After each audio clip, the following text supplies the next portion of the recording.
I just want to add my welcome to Janet's. Welcome Kathy Hessel, the co-project director, the sort of honorary geneticist. I'm an adult hematologist by training, but long involved in this region. And let me add Janet's congratulations. You cannot say often enough, and I hope we'll say it a bunch. We are the region in this HRSA funded program that is looked to in leading the way in our organization and structure in reaching into each state in the region through colleagues and collaborators like yourself. They fully appreciate, we're not paying you to be here, that this is out of your passion, your professional, in some cases dedication to the people living with genetics conditions. And there's a new cycle we think coming. This cycle ends on May 31st. And it wouldn't surprise me if this concept that arose out of this region from the mountaintop, shall we say, in fact may be incorporated in a more formal way in the next cycle. So for better or for worse, you may have had responsibility in crafting federal policy or these federal programs. So congratulations to you guys. Thank you very much. All right, so with that in mind, we have in mind for the next hour and a half or so, as long as it takes, to hear from each state the activities that you've been doing, tell us about things we might not have heard about before, and with an eye towards sustainability, because we will have to compete in another cycle with new funding we hope to begin on June 31st. So we're looking to see what we can continue to build on, what we can tout first in the application, what we can continue to build on, and ways that if for whatever reason the apocalyptic political change comes, there is no program, what will we continue to do one way or the other out of this cycle of work? So that's sort of the background and goal for this year's conversation around this meeting called the State Meeting. So Colorado has happily, reluctantly, I'm not sure which, happily volunteered to go first to give us the model. Erica, you're on. Okay. And Annette told us all that we have 7 minutes per state. That's why I was up here getting Kathy's face ready to go. So with that being said, we'll talk a little bit about, we were tasked with sharing one of our projects with you today. I'm actually going to mention a few others because I didn't want to just go with one. So one of the things we've been doing in Colorado has been the development and implementation of a virtual education series. We initially had tried to work with our Colorado ECHO group as our initial goal of when we started this grant cycle. However, we were running into some barriers, and the Children's Hospital that both Dr. Thomas and I are at we were able to quickly put something together and utilize a lot of their resources. So we decided to do a newborn screening 5-part series. And that was really just to get it off the ground, to see if it worked, get a lot of community providers excited about genetics. So we wanted something very tangible for them that would kind of impact all of their practices. So we started in August, and we were in the midst of a 5-part monthly series. Each segment focuses on a different group of disorders that is currently being detected by newborn screening, and we made sure to also include point of care screening with hearing screening and cardiac. And we also will be adding SMA hopefully in the coming months in our state, and hence in November we will have a 1-hour series, part of the series focused on SMA. And this is being offered through all of our, to all the primary care providers throughout the Children's Hospital Physician Relations. That also reaches as high north as Billings. They have a group up in Billings. I saw somebody log in from Alaska last month. Not sure why, but that's great. We've had some other state programs reach out to us as well. And so we also, with Stefan's connections with the Colorado AAP, they are promoting it, and of course our friends at Mountain States are promoting it. So the outcome we're trying to do is just improved education of providers regarding newborn screening, and we're able to archive those presentations for future use that will be on our Mountain States website. And really, the goal of this was to get people excited, and then this plan would be starting in January 2020 that we would continue these monthly webinars but focus on different areas of genetics. And really during our lunchtime conversation today brings back that we would like to even have at least a 1-hour segment of the series focused on resources that primary care providers can refer families to. We're able to track who is logging in, and we also have a survey that goes out through Children's Hospital education group that will give us input regarding these webinars. Some of the other projects we've been working on, see if I can just do one, was our amazing group of consumers with our group has been working on a glossary of different acronyms. These include acronyms for organizations as well as terminology that comes up. And the goal of this was really built by consumers for consumers. So if the family were to go on our website, we would hope that they can find some answers. What do all these letters mean? This alphabet soup, and hopefully make heads or tails of what's going on and where they're at in their journey of getting a genetic diagnosis and getting linked to services. And then we've also had great success, which I know we hear about later in this conference, with our genetic pop-ups. So you'll hear more about them, but I just wanted to throw them out there because they've been also successful.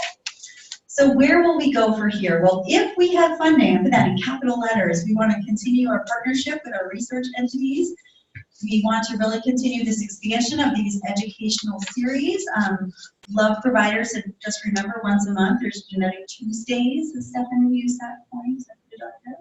And then also maybe consider doing genetic pop-ups for PCPs, particularly those in more rural settings, those that are not in the metro area.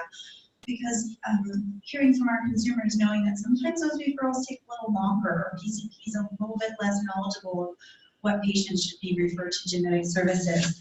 So what if there's no funding? That's a tough question to have to answer. We would hope that many of our resources that we've developed online on our Colorado portion of our website could be housed elsewhere if possible, whether that be through our connection with some groups such as Family Voices, or whether or not we could be more creative and think of how we could sustain our resources and maybe get some funding elsewhere.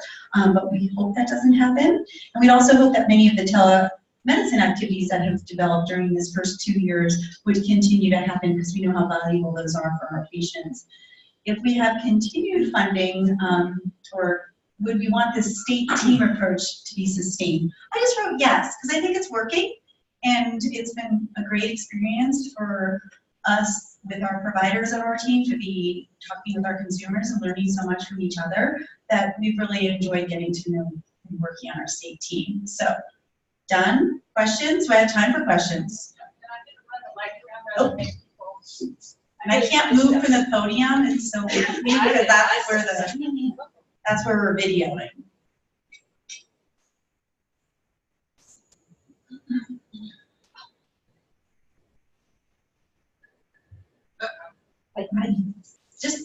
And I'll repeat your question because it helps the people that are conferencing in.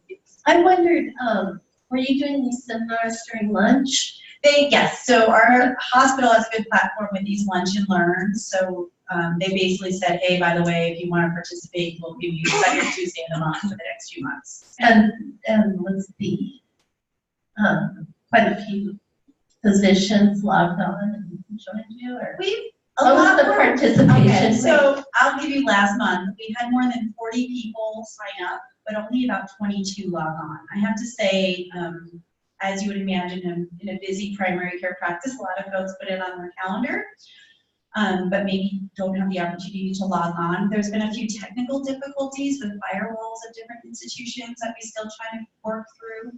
And lastly, we don't count how many participants are in the room. So it is not uncommon that a practice might log on as one individual, but we'll have multiple providers there. So we haven't, I don't think we have a mechanism to track how many participants per site are happening.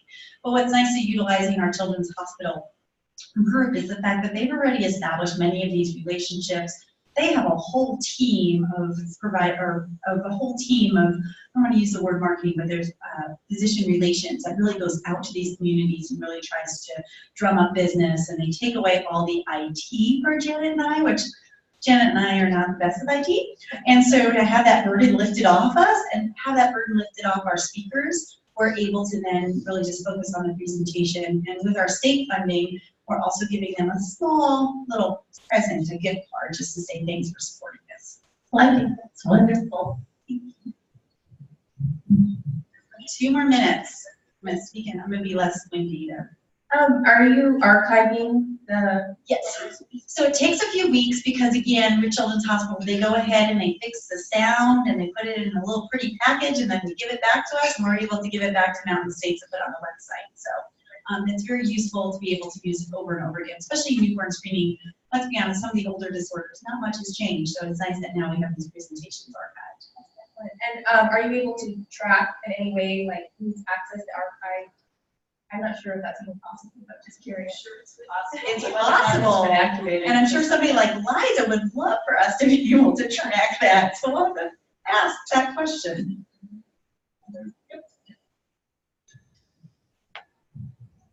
So have you thought about exploring whether this could be utilized as a module for maintenance of certification for pediatricians, because that's a big Yeah. enticement. That would be a wonderful enticement. Because we were trying to really launch it rather quickly, what was the feedback, Janet, from Sabrina about whether or not we initially thought we'd be able to offer continuing medical education, but I think there were a little bit too many barriers on our end of trying to do it quickly. But yes, long term, that would be a much, a nice add to it. And Janet has a comment about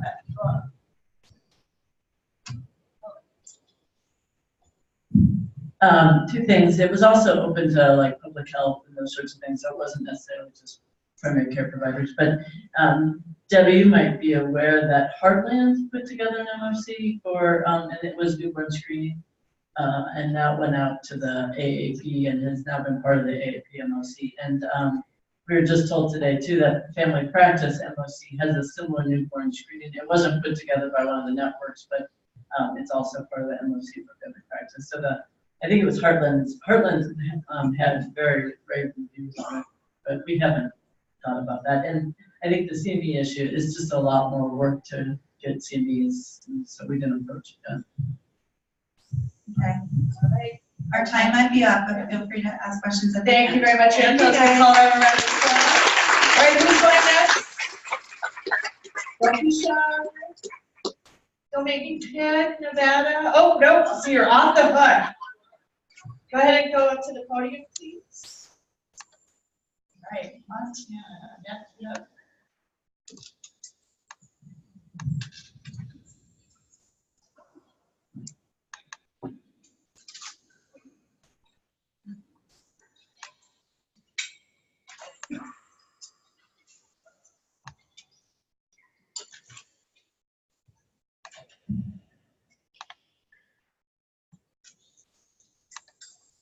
This isn't working. Hold on just a second.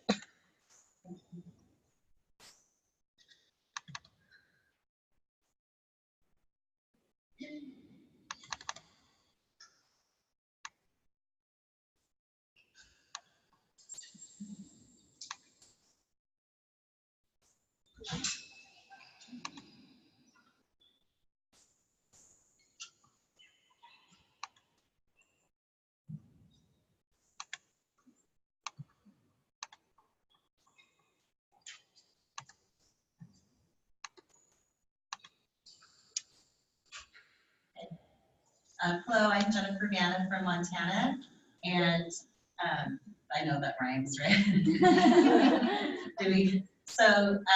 Our team has been in a lot of flux, and we've been trying to add people to our team over this last year to try to be more representative of what's happening in our state.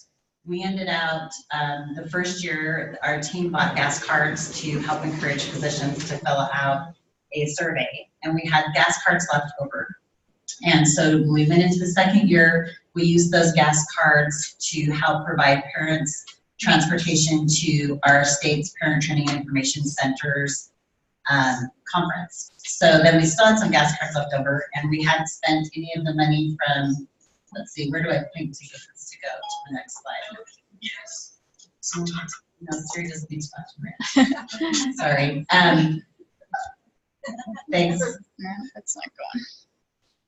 So we had some leftover, after that we still had some gas cards left over, and we had all of our funding from the second year to try to figure out what to do with. So we ended up funding 3 things for this year.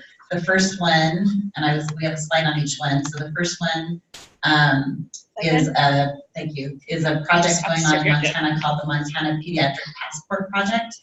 And we gave them some money to help with the implementation of this project. This is a Health Resources Services Administration grant. That's a competitive grant that some physicians have been competing for in our state. They started with 60, went down to 7, and now they just got to the last phase of 4. The simplest way to describe it is it's an app on your phone when you go into the emergency room that would have your child's healthcare information, so they can just bring it up, and the physician can go in and edit, and the family can also go in and edit. We've gotten Medicaid has okay to pay the time, reimburse the time for the doctors to be in the app working on it. So some of our funding went to this. Then some of our funding went to a telemedicine project. Our SHODARE, which is our state's genetics program, has satellite clinics, and we purchased some equipment that would allow the satellite clinics to have a table, a blood pressure cuff, some other pieces like that for the outreach clinics. And then thirdly, there's a Montana Youth Transitions program that has an annual conference, and so we gave them the rest of our gas cards to donate to families to receive scholarships to attend that conference. So last year they had 90 youth with disabilities, 55 parents, 64 teachers, and service providers across the board. So it'll be a great opportunity for some people with young adults with genetic diagnoses to be able to go to a conference. We went through and talked about the sustainability questions. We're looking forward to, for the rest of this year, evaluating our progress with Liza, and then hearing back from the groups we funded and see how the things that we're funding, how it's gone for them, like who actually attended the genetics or who attended the transitions conference. We're talking about creating outreach items for some of the programs that are happening in our state that families may not be aware of, and doing some updates on the medical home portal. If we don't receive funding for the following years, we have a member on our team that's from the state, and they have some funding to help continue our team, and our SHODARE clinic is also interested in continuing to fund the team and projects that the team might be interested in doing. And then I answered some of the other, we added some questions, but let me see if there's anything else here. So we're going to continue working with outreach items, and one of the things we talked about is the medical home portal. And I don't know if all of you are familiar with that, but for our state, when we go on to genetics, there's some good work we can do there to increase that accessibility of that page and put updated information on there. And there's some other areas that pertain to that we talked about doing too. So I think that's it. So any questions?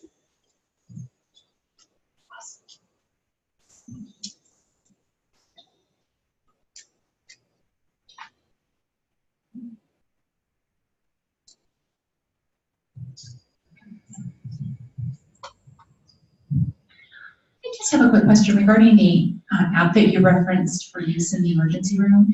How is that HIPAA compliant, or what was that process of it? So I can't exactly speak to that, but it was developed by pediatricians in our state, and they're being especially careful and concerned about that. There's a, I know they're setting up so that there's a code that goes. Rachel, do you know how to answer that? I was just gonna say,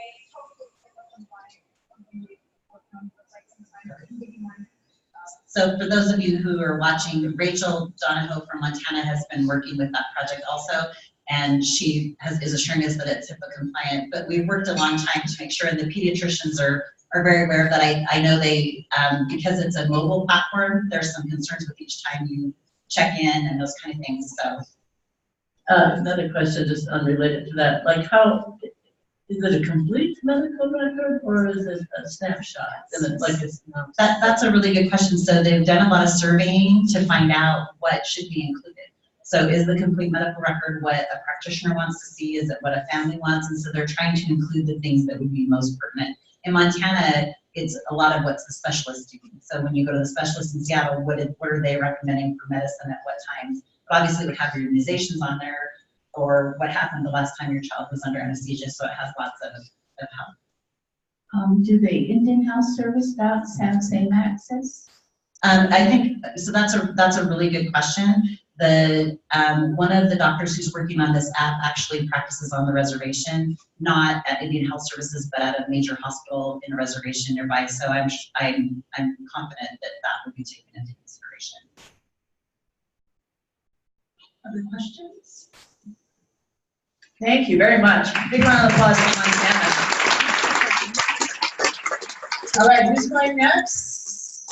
No doubt, okay, they're getting off my list early. Oh.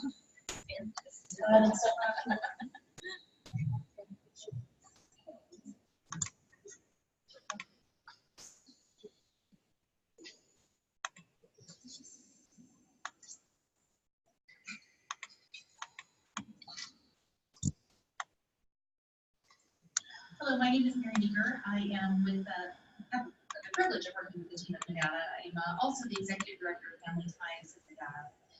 So I appreciate everyone's time today. And we'll get started here in just a minute. Just to give you a little bit of background on Nevada while we're bringing up the slides. Nevada doesn't currently have a really solid state team, or excuse me, a really solid state plan for genetics. A great state team. Let me clarify, I'm a great state team. We don't really have a very solid state plan, and so that's something that we're actively working on. So we'll go ahead and go to the next slide. Oh, I do that, don't I? I'm sorry. Oh, so sorry. Yeah, point it this way. Oh, thank you.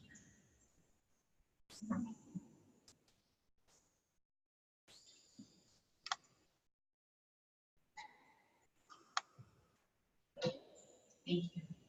All right, so Nevada, our accomplishments for the past year, we were fortunate enough to have the engagement that allowed us to have 4 genetics-focused webinar series that were presented via Project ECHO. So we were very fortunate in our state that we had that support and were able to pull that off. Topics included for those genetics webinars, gene sequencing, basics of genetics, newborn screening, and a variety of other things. So that did seem to be really well received. Our target audience was healthcare professionals, but was open to anyone who was interested. So whether that was families or other nonprofit organizations, things like that. Well, the webinars were well attended, at least what we considered. We had about 15 to 20 people. So for us, that was an accomplishment.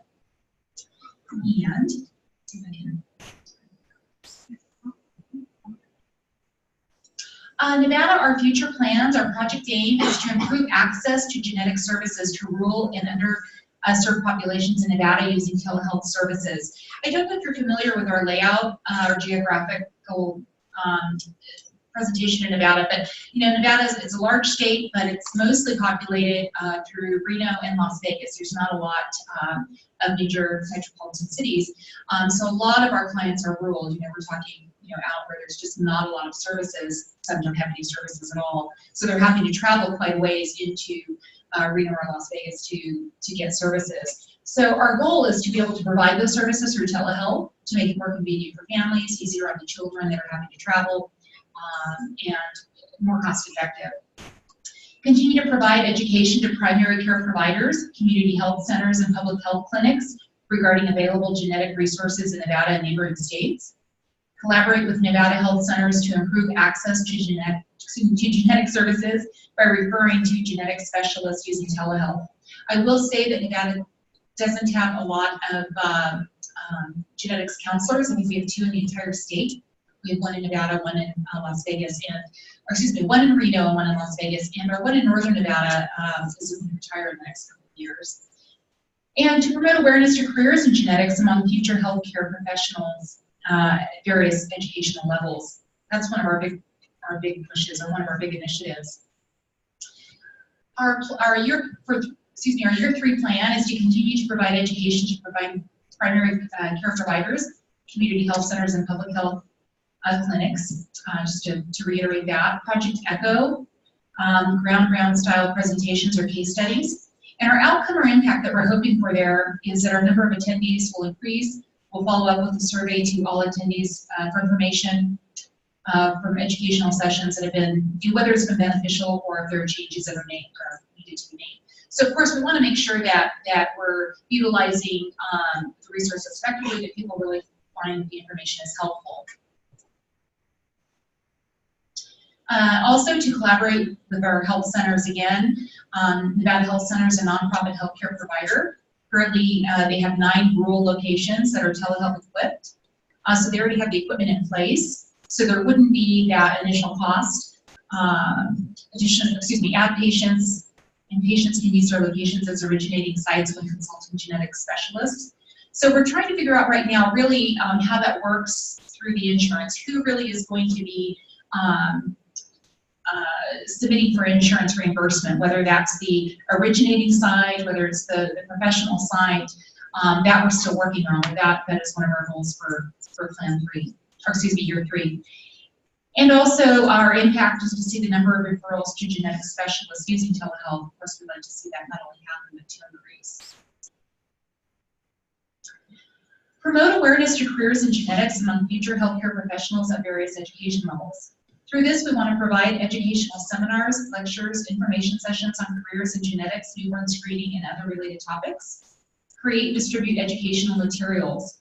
So what this would look like is our team then we'll start with our University of Nevada out of Reno to kind of pilot this, where we're going in and we're talking with students who might be interested in professions in counseling, things like genetics counseling, things like that.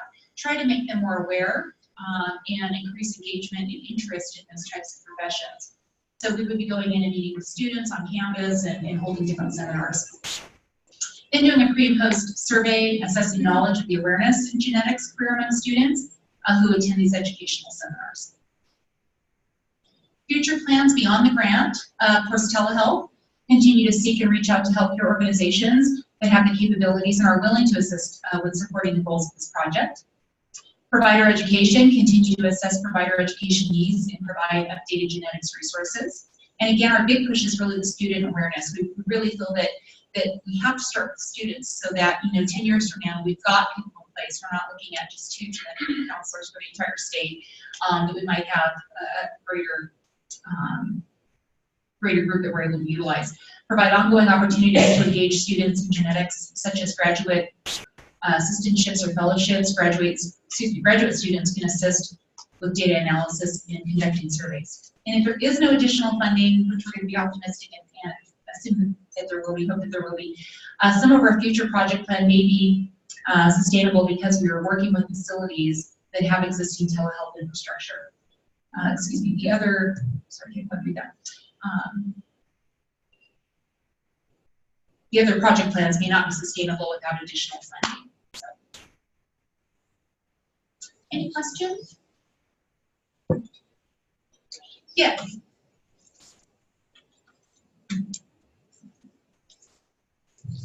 I just wanted to clarify, you were saying the number of genetic counselors that you have in Nevada. How many geneticists do you have practicing in Nevada? We have one. We have one, and then we have one that travels from Utah. So 1.5-ish. Yeah, one of the, So for those on the phone, the answer was 1.5-ish. I love number 3, the trying to get genetics expanded from the ground up. We talked about that in Texas, and I found myself going off on a tangent often about, part of the, I'm Casey Singletary, by the way. I'm co-team lead in Texas and a consumer. My son has phenylketonuria.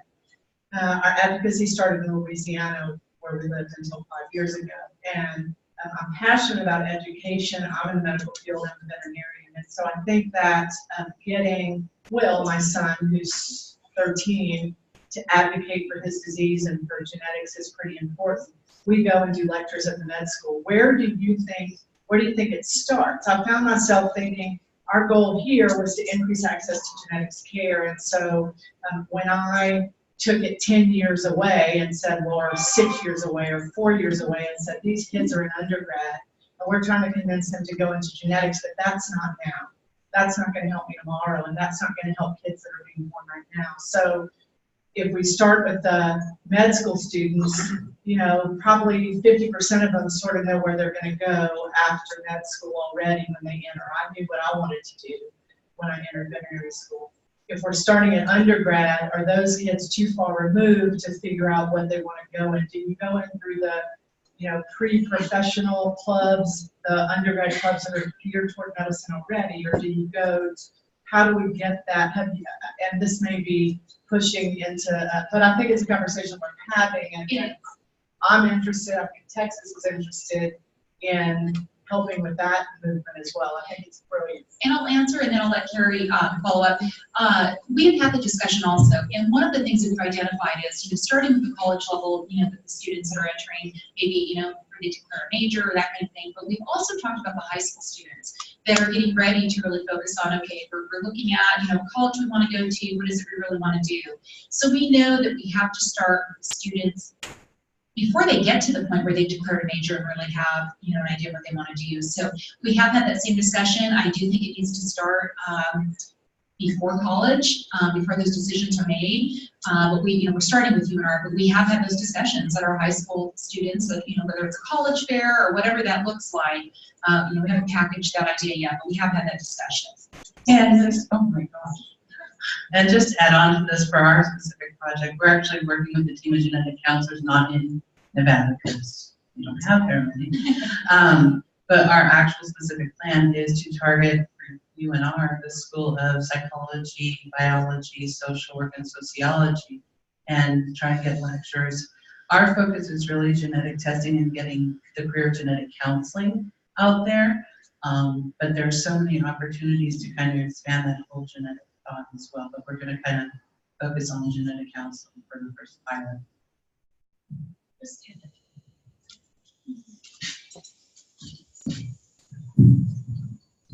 I just wanted to mention a resource to everybody in the room that has this idea that we're using for the genetic pop-ups that we found were 3 curriculums from the NIH that are already done on rare disease and genetics for high school students. So those are out there and free, and we are including them as part of our genetics pop-up resource kits. Thank you. Any other questions for Dr. White? I was also going to say too, we've had that sort of same discussion, and I think we've all felt that if you start in medical school, you're sort of too late, undergrad and maybe high school as well. But I would also look at the American College of Medical Genetics. They have a high school program for summer, but I guess they also have some resources to utilize when you're students, because it's been a big push for trying to get the awareness out there for careers. All right, so we gotta go to Texas, have another say. I had a pop-up and I had that curriculum and nobody took it at the meeting. I'm just wondering how successfully they were away. Answer I think the key with those curriculums is to know who to get them to. So each state by government regulation has to have SEAC committees in their schools, so special education advisory committees. And so I brought it up to the lead. The lead of the team for Boulder, where I live, is also the community school parent liaison. And so she spoke to the people that be within the district, and they said, yes, absolutely, we're looking to expand curriculum to help have kids get a direction as to where they want to end up after school, and have some more specific just curriculums to drive interest for the kids. So that's my preferred last word. So we haven't gotten to Texas yet, but there are a lot of activities that meet the goals and are complementary to the goals of MSGRN. And for instance, in Texas, we run a number of the state levels where we do medical student internships in genetics. We talk to the undergraduates, we have outreach, we fund Baylor and Dr. Latino and Susan Faircloth's program where they go out to reach underserved genetics populations and then provide lectures and resource fairs as well. And so I don't know what your state structure is, but there's a lot of activity that's complementary to MSGRN goals that you may want to partner with your state as well. Thank you so much. Not your provider. Yeah, well, we also we do lots of other stuff, but we also run a conference aimed at primary care providers where we bring state-of-the-art genetics to them, and it's a one-day conference and has had a very positive feedback. We bring in national speakers for that conference, so I guess there's a lot of activity that's going on that you may be able to tag into. Thank you so much. All right, big Thank hands you. for Montana. All right, so since we hadn't heard from Texas yet, how about let's hear from Texas? Sorry, that oh, smack me, my apologies.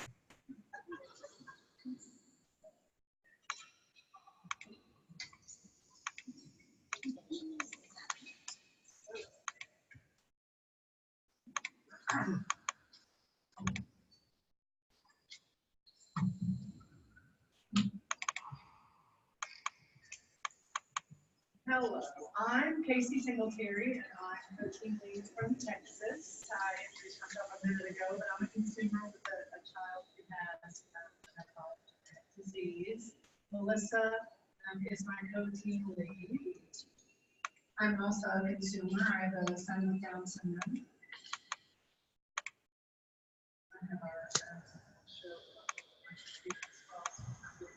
So we have our problem as we moved into, I joined at about year 2, and what we've run into is that we have too much money left in the pot.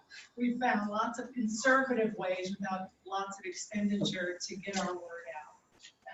We really, as Dr. Friedenberg just mentioned, have lots going on in Texas and lots of ways that we've disseminated our information without actually having to fund the booth or the outreach, and some of those ways have been through, let me backtrack and say, initially we went to a pediatric practitioner, Texas Pediatric Society meeting, and didn't find that much foot traffic through our booths that we actually set up there. So we rethought that and started aiming our outreach at nurse practitioners. So we had the benefit of sharing our story, our resources through a nurse practitioner conference, and actually are in the process of having an article with a consumer story shared in one of the monthly newsletters to all pediatric nurse practitioners in Texas. So we're looking forward to having that out, and that is at no cost to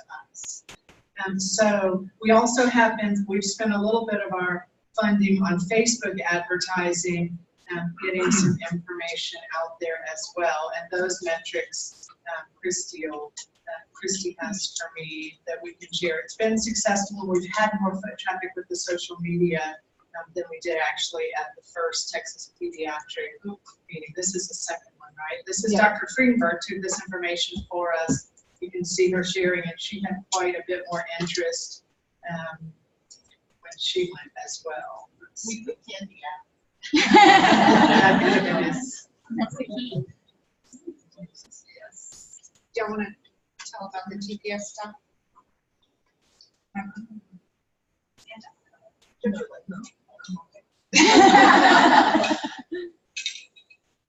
Thank you.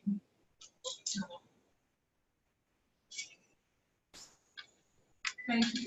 My name is Shalita Guillory, and I'm a neonatologist at Texas Children's Hospital in Baylor College of Medicine. And I chair the Texas State Advisory, Newborn Screening Advisory Committee. But I am a member of TPS, and this year, you knew what had happened last year, and as you can see, you had mentioned in a previous slide that the American Academy of Pediatrics is one of the things that you work with. And of course, the Texas AAP is the Texas Pediatric Society. So this year, with Dr. Friedenberg, we felt it was important to make another attempt to get the word out. And this year with the exhibit, it really did work. And that was really at no cost to Mountain States. what we were able to do, because Texas Pediatric Society has over 5,000 members, and at this particular meeting, they had 500 pediatricians from across the state. And keep in mind, we had a big flood in Houston, and we still had 500 members that were there. And as you can see, we had a lot of activity at the table. And I think because of the problems that are happening right now, and all of the advances in genetics, there were a lot of questions from pediatricians that are not really educated to the point that we should be. In addition to that, we had a TPS, Fetus and Newborn Committee meeting where Dr. Friedenberg spoke on the mountain snake genetics, and this time it was to a group of neonatologists throughout the state, and they were very interested in terms of participating. So I think we had a lot of traction this year, a lot of questions, and a lot of interest. Thank you. Can we bring it to Christy is going to tell about the Facebook stuff because she does a lot of that for us. Yay, thank you, Christy. You're welcome. So I was just asked to give a update. This is an example of one of the Facebook ads. The Texas team spent $600 on a gift card, of which $400 has been actually implemented into ads, and there's $200 left. So I'm just going to give you the overall numbers for that $400 right now. They have reached 32,532 people with 86,000 impressions. So a reach is a person, an impression is you as a person could see the ad 2 times, or 3 times. The cost per result, so the cost per person reached is $1.06. The amount spent was $400, as I said, and the unique link clicks. So as you can see, this has a button here that says Learn More, and that goes to the Texas team page on the Mountain States website. So that clicks people who actually saw the ad and then took action. 341 people went back to the Mountain States website. So that's overall for right now. Oh, sorry.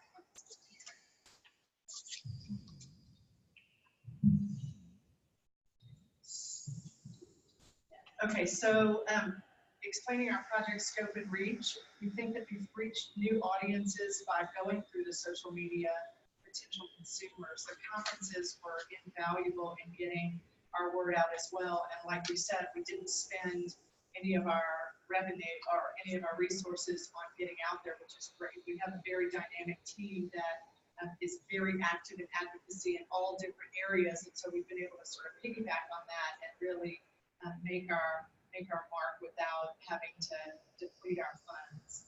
Our future plans, how will our team continue working?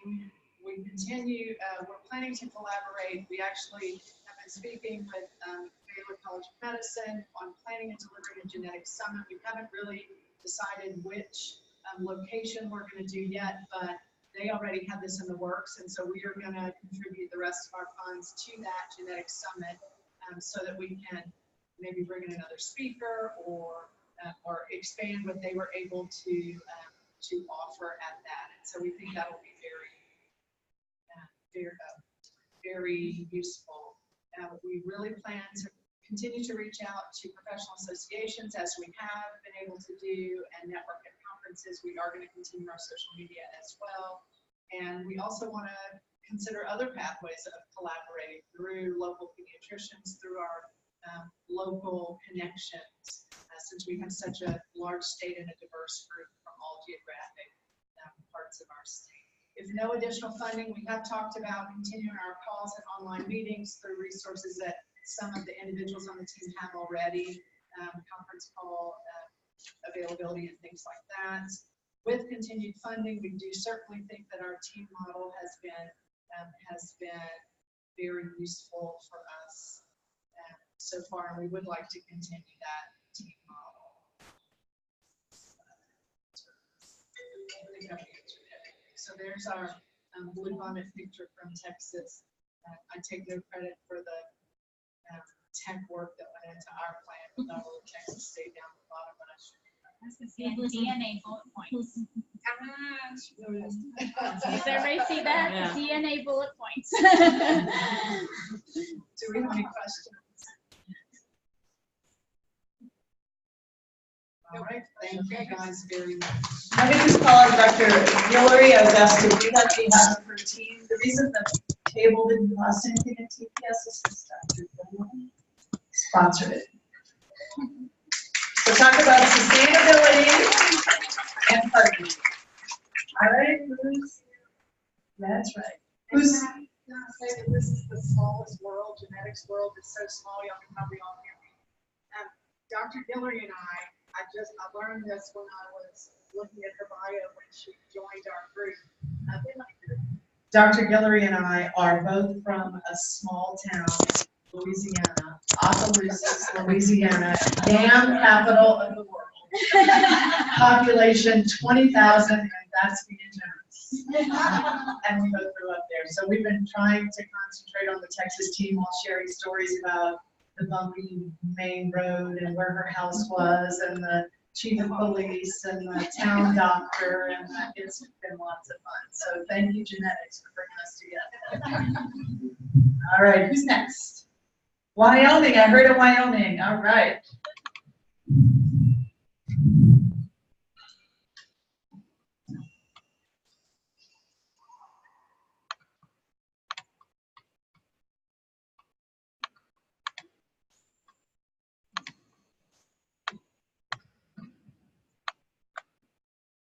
I'm Carly Soul, and I am the Wyoming Awards for the Genetics Coordinator.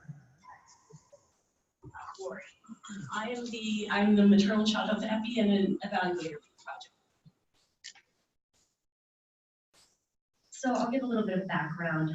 Much like Nevada, we are very big, land mass wise and population wise, very small except for concentrations of certain areas, namely Cheyenne and Casper, and we do not have any practicing geneticists at all in Wyoming, and we have one genetic counselor who specializes in oncology, so we're really lacking in that department.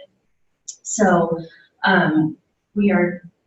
our project is to do telemedicine. So we decided to do kind of a joint. We're doing in-person clinics in Casper and Cheyenne, and just added Riverton as another site.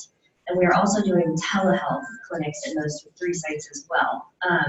We are contracting out with the geneticist from Utah as well, Dr. Longo, and a couple of his colleagues to travel to Wyoming and do these clinics, the in-person clinics, and then they also do our telehealth clinics as well. Our future plans are to add more clinic sites around Wyoming for telehealth. In particular, our clinics now for telehealth and in-person clinics are held at our public health nursing offices around the state. We're in these 3 areas. And ideally, what we would like to happen is to offer telehealth clinics in every public health nursing office around the state, and perhaps keep our in-person clinics strictly to these 3 sites, just because that's our largest concentration of population.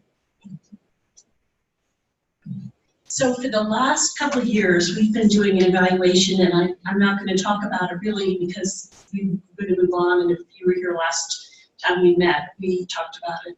But we did both qualitative and quantitative discussions. We did interviews with our nurses and our frontline staff. And what we did next, we decided we wanted to do a QI project. And I'll be honest with you, when it was suggested we did a QI project, I was pretty nervous about it. And I thought, what are we going to do? I don't really know how to do this. But the first thing that we did is we mapped all the suggestions that we got from our frontline staff, our nurses and our providers. So phase 1 was our nurses and clerks at the local health departments that were working on these telegenetic clinics. And then we talked to Dr. Longo and got his impressions. How was telehealth for you? What issues did we have with the families? Were there any issues? Do we have paperwork issues? We mapped them based on our colors, and if you kind of look at that, and by the way, I have a few copies of this, just to kind of understand the timeline and understand who is affected. So for instance, right above the little circles there, which we really want to get people to these appointments, we have all the patient information so that we can kind of see on a timeline where they are and what is interconnected. So, yes. We have some good families to identify the applicants so that we can. Sure, the QI, qualitative quality improvement. I just call it QI, I hardly even know what that is. Yeah, thank you, thank you. So this is, as you know, quality improvement is very, very big right now. So this was our first step, and this actually is a QI project, but this was, and I would recommend if anybody ever needs to do any kind of a QA project, Feliciana, our colleague back at the office, suggested that we do this and lay things out. So what you're seeing in these grids are those suggestions, those things that we know we've got to work on. And if you kind of look at the effort, you've got low effort on the far left-hand side to high effort on the left-hand side or the right-hand side, and then high and low impact. And we basically took all those things we know we need to do and put them in one of those boxes. So what we found is some low-hanging fruit, some things that we could do pretty easily. And then we also found some projects that we felt were really a big deal, like trying to get Medicaid information, the lab information, which Carly was really struggling with making sure that families were approved before they got their lab tests. So that kind of helped us frame this up in a way that was easier to look at. Carly, I'll let you finish. So going forward, MSRGN has been really critical for us in terms of purchasing the telehealth equipment that we've needed for our public health services. They've really helped us with that. We're planning on continuing next steps to, we will continue this work regardless of funding or not, but we want to get our newest clinic, which is in Riverton, up and running, and they have their first telehealth clinic in October. And this is so yeah, we will continue to do it regardless, but we really have enjoyed MSRGN's help. So. Probably the last thing that Carly, we've talked about, we're submitting this project to the Association of Maternal and Child Health for a conference workshop. And that's pretty exciting. And if we do get that, we will use some of the funding that Mountain States has given us to help fund some travel. So. Very good. Questions for Ione? All right, you guys answered everything. A round of applause for Ione. All right, we're getting down here to the bottom. Who's next? To the top. We're rising to the top. Who's next? All right. Comes to the top.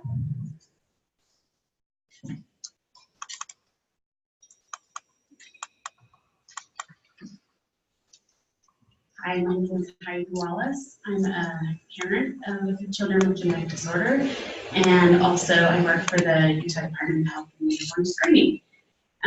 So our project, which is loading up, is focused on the undiagnosed children with developmental delays. We felt that that was our underserved population in Utah.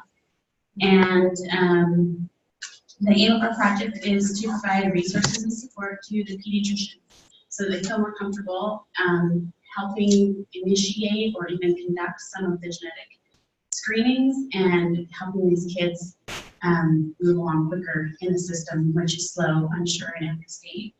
And this project will serve the undiagnosed population of patients with developmental delays as determined by a pediatrician. We didn't go too deep into that in training them on what a developmental delay is necessarily, but the two major outcomes that we expect to find is an increase in the number of children with developmental delays having testing done, and also an increase in the communication and interaction between pediatricians and specialists such as neurology and metabolic geneticists who are on our team and have shared their contact information and offered to be available for any questions and referrals and whatnot.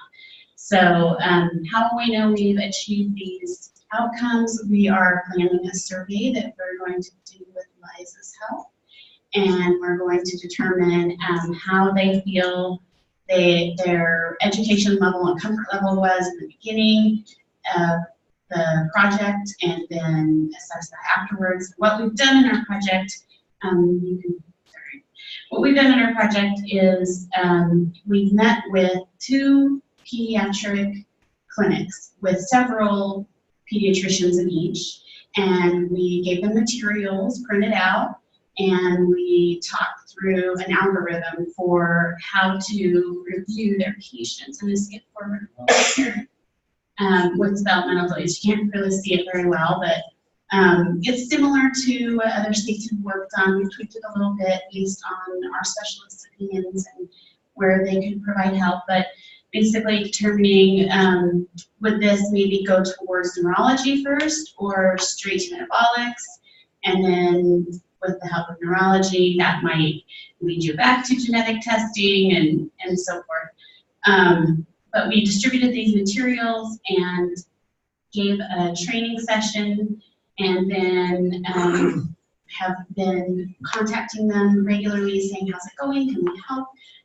We had our genetic counselor come with us and offer support on how do you go for this? What are good ideas? And she offered to be contacted at any time to help with the billing on any patient. So we're really hoping that we've addressed the barriers, but as I said, we're going to do the follow-up survey and kind of determine from there, did you feel like you had barriers?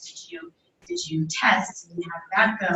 And decide from there if our materials are good, and we'll move forward into our future planning, which would be to extend our educational intervention and include more practices and survey with them. Okay. And then long-term, getting this as good as it can be with their feedback, we would want to distribute the materials to the whole state. And as far as the sustainability, if we didn't have funding, how would we continue? We do have our materials hosted on on Medical Portal.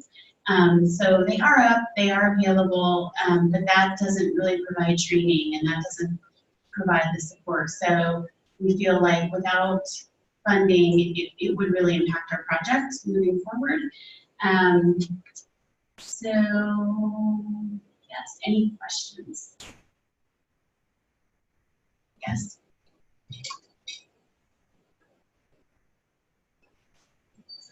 Thank you for the presentation. This is just an important project. But I have two quick questions. One is, when you say developmental delay, at what age did you make that diagnosis that you began to do the testing? And in a state like Texas, where 50% of our babies and children are on Medicaid, and Medicaid we're having some difficulty in getting Medicaid to pay for genetic testing. How would that work for us? So as far as determining developmental delay and what qualifies and at what point do you turn this algorithm, we felt like we would leave that in the hands of the pediatrician because they tend to have some pretty firm opinions on this topic. One consistent thing that we've heard is at least 2 types of developmental delay equals an ongoing issue that you would want to look into and pursue some testing. But, you know, and that will be something we'll address in our follow-up surveys if they felt like they need more guidance on that or not. So we are leaving that up to them as far as when they say, I'm ready to look at this algorithm. Sorry, what was your funding? Funding for testing. And we were fortunate enough to have one of the pediatricians is involved in Medicaid on the state level, and she actually helped push through some legislation that Medicaid is approving testing. So we kind of got lucky on that, and we're hoping she uses her own funding that she helped secure and does some of this testing. That deserves a round of applause. Any other questions? Thank you. Oh, again, hold on. I think we have time. I was actually just kind of curious if you've heard any preliminary feedback yet regarding the usefulness of the algorithm or the implementation of your toolkit and those sorts of things. We haven't. We've reached out several times and we're kind of taking turns. Hey, hey, how's it going? Do you need help with billing? Hey, how's it going? You know, do you have feedback on the materials? And they've just been kind and not said, we tested. So it's early. We trained in both of those clinics in June. So we're kind of trying to decide right now, how long do we wait until it's an adequate amount of time to give a follow-up survey and actually come to some conclusions and tweak our materials and move forward. So. One more. Do you know any consumer feedback? Do you know anybody that's going to those clinics? Do you have any consumer feedback? Any families that have gone to those clinics that? I don't. Just curious. From my neck of the woods, no, I haven't heard anything. I was gonna say that's the backdoor approach to find out if it's happening. That's true. That's true. All right, round of applause for you. All right. The 10 ultimates, who's next? Somebody said. All right, here we go.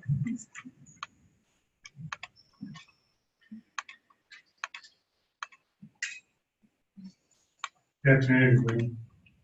Delaware. This has been great presentations. I'm Dale Alberson. I'm the co-chair of the New Mexico State team, along with Trish Thomas, who's been doing this far longer than I have. A tremendous partner. We have an incredible team. Just say that as the 5th largest state, we also have a lot of cultural diversity. So we're very fortunate to really be well represented by the tribes, all distinct, unique nations, and having their input about how best to provide better services to our rural communities and to our tribal communities. So I really want to thank all of you and all the people involved in our state team and others that couldn't be here. I just wanted to, I guess, get into this, but I want to talk about some important issues that I see emerging from these presentations. Go ahead, do I just? Good. So we decided there are a lot of different needs, and all this should be needs driven. But one of the conditions that surfaced where there was a lot of interest from families in New Mexico was around Prader-Willi syndrome and that association. So we were using our funding for our state. One, because based on what they stated, they wanted more education for themselves as families, other caregivers, and also for professionals who need to know what are the best practices for dealing with that particular condition. A lot of us hear about it, but we don't necessarily know a lot about it and how best should it be managed. So the program goal was educational sessions for professionals and also for parent-only sessions so that they could feel comfortable about discussing their needs and what the additional information. I just heard from, by the way, this project was primarily designed by our dietitian, Kirsten Bennett, who works with families with a variety of metabolic disorders, and of course this being one of them.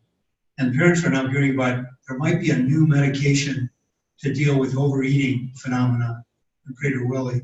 And what is that? So we want to be able to provide the best evidence. Is there a new medication that could be used? We're very interested, by the way, I'm a strategic telehealth consultant for the University of New Mexico. I'm also a pediatrician and neonatologist. So I can see the incredible need, but I see the opportunity to use telehealth, especially in rural and frontier areas. Many of our areas are that way in New Mexico, and with our tribal communities that I mentioned. As far as outcomes, we're looking at how families and providers engage in identifying the gaps in these kinds of services, and also then look at how we can use telehealth to improve family satisfaction. So that'll be one of the things that have been done already. Trish did this with a number of our tribal workers and their families with respect to what do they think about telehealth? Are they satisfied with it? and particularly in this particular case with pregnant women. And then finally, measuring family provider survey results, and we'll be working with Liza and others to make sure collecting the right data that really meets the needs of HRSA and the Mountain States Regional Genetics Network. And I'll close with this last slide. Without continued funding, we'll continue to build on our partnership, particularly with Title V and our CMS groups. We have representation here, by the way, in our team from the Department of Health, and really continue to build upon that because they see that as an important aspect of providing better services that should be sustained regardless of where the funding may come. In that respect, we'll use public health clinics as more originating sites, and we're looking at a variety of originating sites because that's one of the issues we face in New Mexico. Where do patients go to access telemedicine services? So we're looking at how we build that and integrate that with individuals with a variety of genetic conditions, disorders, and initiatives to strengthen the medical home, as already been mentioned. And again, to reflect our cultural diversity and include engaging Hispanic tribal communities and families, and individuals with a variety of genetic conditions to strengthen all these initiatives. And then finally, work with other team members and their networks to really build upon these opportunities. And finally, really champion the state team member clinicians caring for this population in a way that really adds value to them as providers. So what would we do for continued funding? With strengthen the state team members, we'd like to build it even greater than it already is and replicate successful strategies in additional communities and other genetic conditions in which telegenetics can be integral.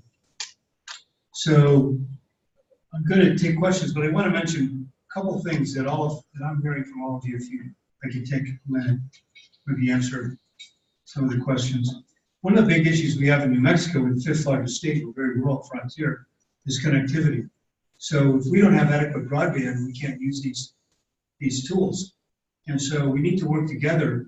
How do we get funding, both at a federal and maybe even a state level, to build out the broadband network for rural communities? It is a huge problem right now. Just can't get connected. It's not affordable.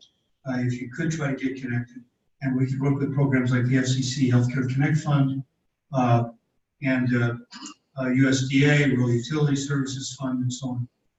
The other is building out more originating sites. We've got to be creative. Public health is going to be one of those, but there may be other tribal sites that we can take advantage of. Where can patients go that are more convenient to get their services?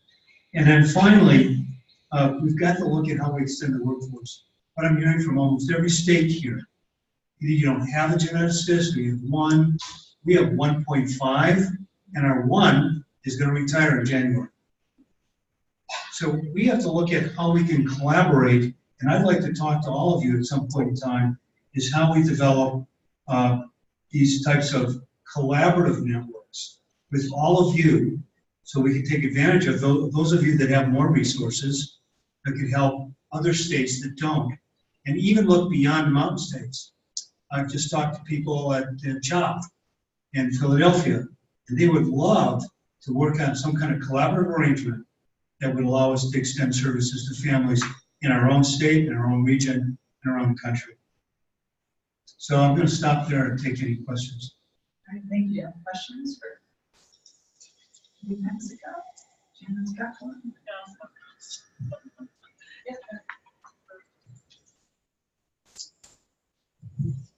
Del, this isn't so much a question, but a comment maybe. At least in Colorado, we've been able to get more and more often approvals to do in-home telehealth. We have approval to do it in Colorado, and then we're working on getting it for in Wyoming and in Montana as well. Have you guys looked at that? And some of it might just be what families have access to, but it's phones and laptop computers largely. Right. Well, we're very interested in that, and of course, Colorado, the Children's Hospital, has been working with, for instance, Durango. We went and visited pediatric partners in the Southwest, and we're very impressed with not only using tele to get services to complement on-site services from Children's Hospital, but also within their practice are connecting to families in their homes. So there's better continuity and coordination of care. So yeah, we're all interested. Biggest challenge in New Mexico to get into the home, again, is going to be affordable broadband, internet access. And if we could work together to begin to solve that problem in the Mountain States area, I think we'd do a lot for all of us. Got one on the other side. This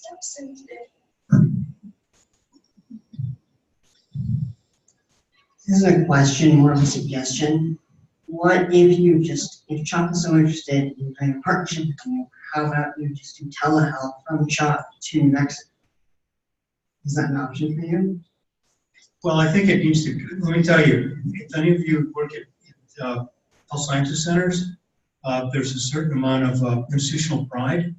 And one of the things that I run into at the leadership level is, oh, CHOP will dominate us. They'll take our market, but they don't really understand our region very well. And when I've talked to CHOP about that, for instance, and also we're talking about the Children's Hospital of Colorado, we already actually do some work with them, to do it in a way that's mutually beneficial. That it's not a CHOP program, it's not a Denver Children's Hospital program, but it's a program that serves families and that we can identify all those that are involved in a way that isn't threatening.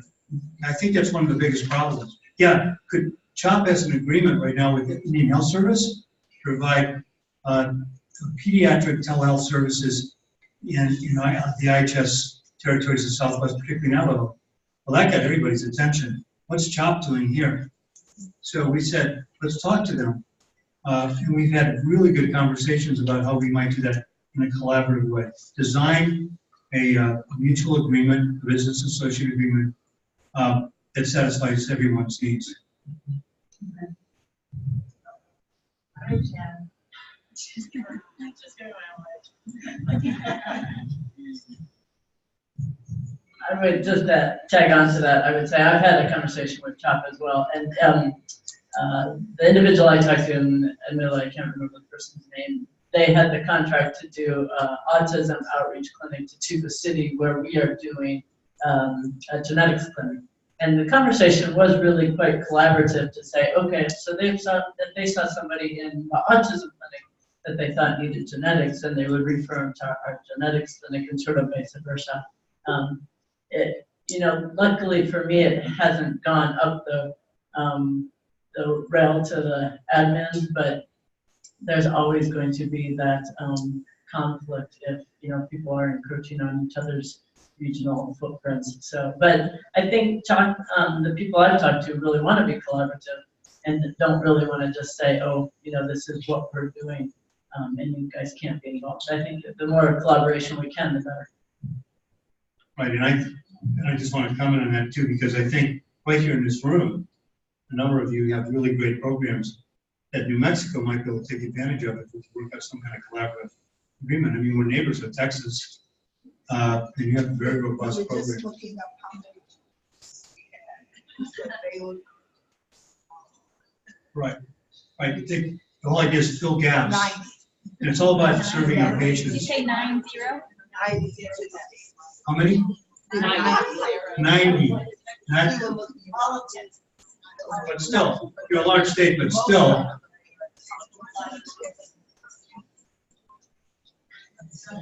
Have you looked at using expanding your broadband by using bioterrorism? There's been discussion about that. And in New Mexico, there's, of course, in every state, there's efforts in that regard. The only issue I see there, but it's worthy of discussion, is that when people have funding, they tend to want to hold it close to their chest. So why would we want to do it? Well, we say, well, we have patients with conditions, genetic disorders that could be touched by issues around disasters or terrorism. Have you had that experience? I mean, I've had Well, what we originally did way back in 2004 was we used bioterrorism funds to purchase all of the equipment for each public health office to implement telehealth back then. It was never used that way. It's starting to be used now, but all of our public health offices were already structured to hold the telehealth because of how we use the bioterrorism funds. Because we're a rural state, just like you guys. So Right. we presented it as how can we reach the biggest population at once? And that was through telehealth or Right.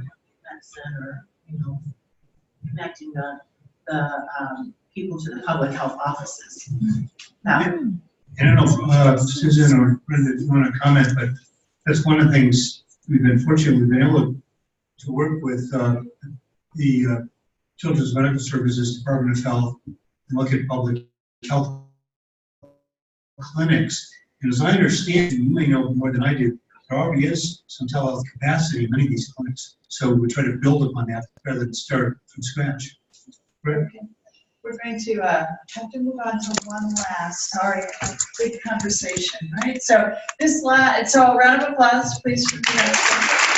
And we're going to start with a round of applause for our colleague from Arizona who's here without her teeth, whose flight was canceled, and they're coming, 2 hours east by going west 2 hours, and then coming 4 hours east. They're going to California before they come here.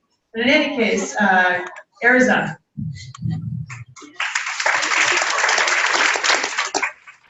Yes, I'm gonna try to do this as best I can. So my name is Ashley Borth, and I'm actually with the Arizona Working Invention Program, the first CEO of the Individual with Disability Education Act. And I recently joined this team a few months ago, so I'm super excited to be here and to represent Arizona.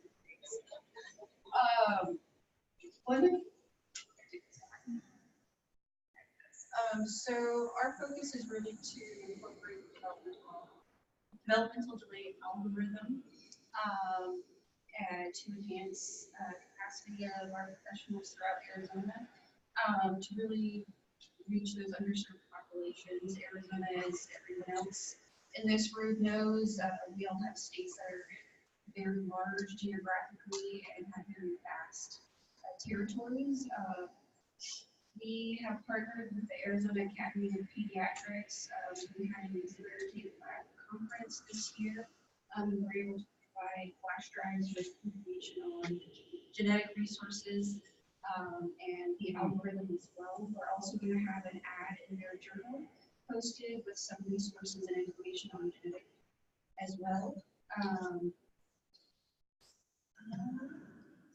We're going to continue to work to incorporate the pop-up events. There's going to be a panel discussion from my team once they get here tomorrow, I believe. Yeah. Panel. So you'll be able to ask some more questions about the success of that. We were able to partner with the Arizona Commission of the Deaf and Hard of Hearing to have that pop-up event, and it went really well, and we're looking to expand that to reach broader parts of the state. As far as the early intervention program, being part of this group, we have updated our website resource page to include information on genetic information, as well as to link to the Mountain States website. We also do newsletters to community partners and practitioners throughout Arizona. So we reference those Facebook live stream events and really are trying to connect people with those resources, especially in the early intervention field.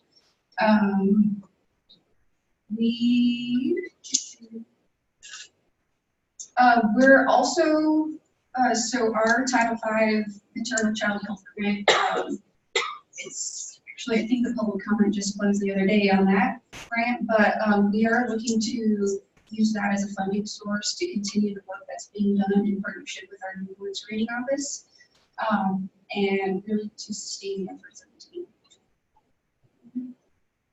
Questions?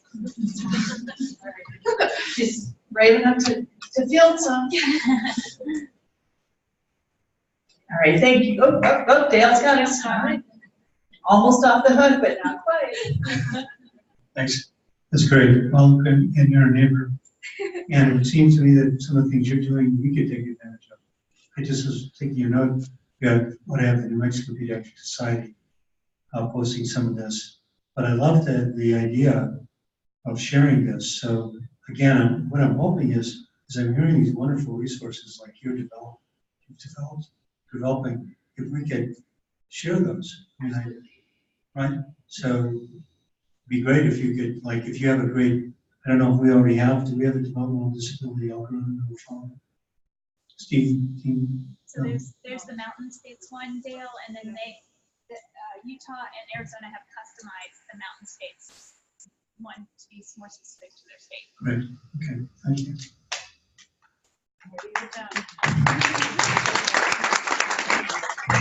All right, I was,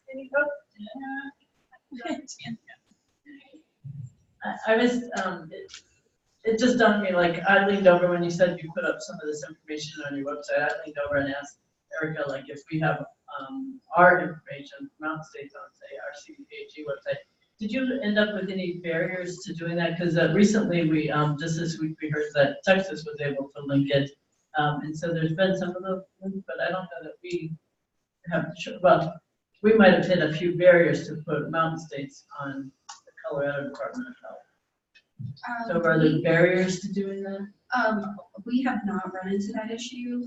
So I actually operate out of a different office. I'm with the Department of Economic Security. Majority of my team is actually with the Department of Health Services. As far as I know, though, we have pretty good and quick response time from making sure that our websites have accurate and evidence-based information on there available to the public. All right, thank you very much. Woo! All right, so thank you all for everyone for sticking out. It's been a long time, even though some of it was hopefully working lunch. So I'm what? Oh yeah, okay, Dave, sorry. I am not down away. Okay, so be sure each day when you come to sessions to sign in. That's how we do the head count in terms of evaluation. There is an app, don't